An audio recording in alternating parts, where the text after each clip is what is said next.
Voy a repetir la última frase de este Evangelio. Así pues, todo aquel de entre vosotros que no renuncia a todos sus bienes, no puede ser discípulo mío. ¿A qué renuncia se refiere para poder ser cristiano? Evidentemente no está pidiendo a todos los cristianos que se hagan religiosos y hagan voto de pobreza. No está queriendo decir eso. ¿A qué renuncia se refiere entonces?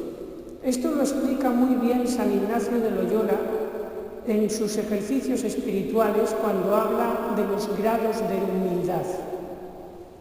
Y dice, el primer grado de humildad consiste en que antes prefiera morir o perder todos los bienes que cometer un pecado mortal. Es decir, que si a mí me dicen, mira, o cometes un pecado mortal o te arruinas, o cometes un pecado mortal o te mueres,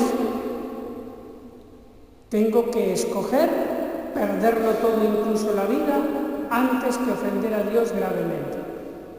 Esto es lo que se entiende la pobreza de espíritu, que es la primera bienaventuranza que nos dice el Señor en el Sermón de la Montaña.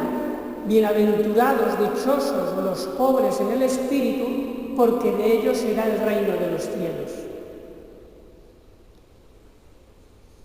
Les voy a poner algunos ejemplos más prácticos y así entenderán aquel dicho de el fin no justifica los medios, porque muchas veces nosotros los cristianos podemos hacer el mal bajo capa de bien, con un fin bueno, pero con el medio malo del pecado. Ejemplos prácticos. El primero que se me ocurre, un día un cristiano va por la calle y un ateo o de una religión que es muy violenta me pone una navaja en el cuello y dice, reniega de Cristo o te mato ahora mismo. Yo tendría que estar ahora, decidido a que si eso me ocurre en el futuro, yo tengo que decir sí a Cristo, aunque me maten. Si yo no tengo esta opción bien clara, que Jesucristo, que Dios es lo primero en mi vida, y que si yo me entrego a Él, Él me devolverá la vida eternamente. Si yo tengo esto claro, entonces cumplo el primer mandamiento de la ley de Dios. Si yo dijera, para ponerlo bien claro, no, si a mí me viene uno y me amenaza de muerte, yo reniego de Cristo, yo digo la blasfemia que sea para salvar la vida. Entonces, si uno dijera esto ahora, no cuando le pongan la navaja en el cuello, sino ahora, si tuviera ese propósito ahora, tendría ya pecado grave, porque no anidaría en él el amor a Dios sobre todas las cosas. No podría recibir la comunión, ni siquiera la confesión le haría efecto si no se arrepiente de esa disposición mala. Otro ejemplo.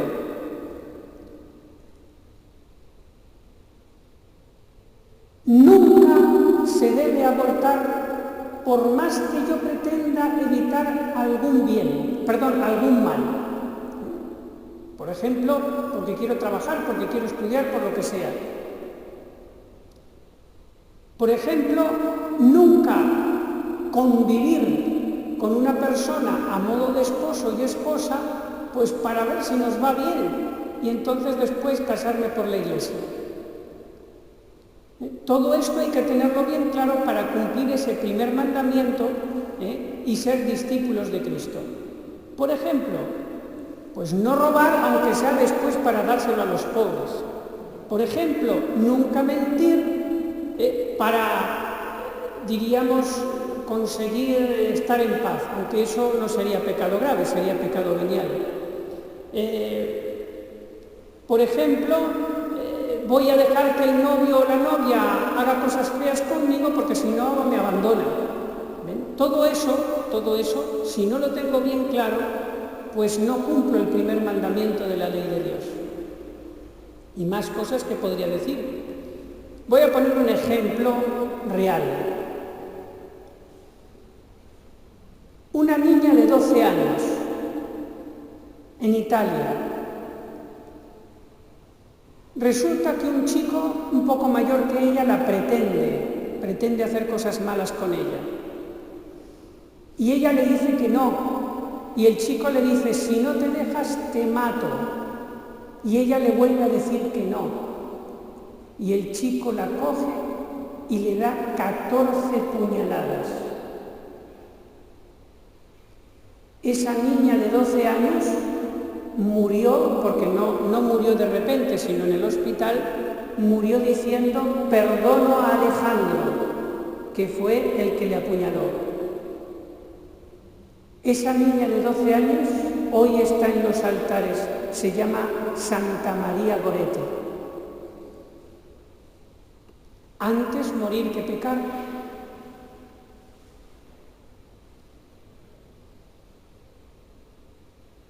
Si confiamos en Dios siempre, entonces sus mandamientos nos harán felices, porque los mandamientos de Dios son las instrucciones de esta vida para que yo sea feliz.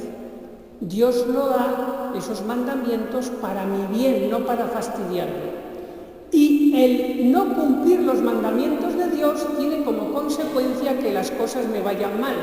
No porque Dios me castigue, que me podría castigar, sino porque el no cumplir los mandamientos es un autosuicidio. Y Dios, que es bueno, me los enseña para mi bien. Así que, queridos hermanos, en resumen, tenemos que ser cristianos más de calidad que de cantidad. Si hay muchos, mejor, pero sobre todo la calidad es lo que enamora a Jesucristo. Y no ceder ante las presiones del mundo. No ceder. Siempre elegir lo que más agrada a Jesús. Ese es el mártir en potencia, que está preparado a darlo todo si llega el momento e ir al cielo directo. Esos son los que ama Jesús y los tiene más en su corazón. Que seamos nosotros uno de ellos.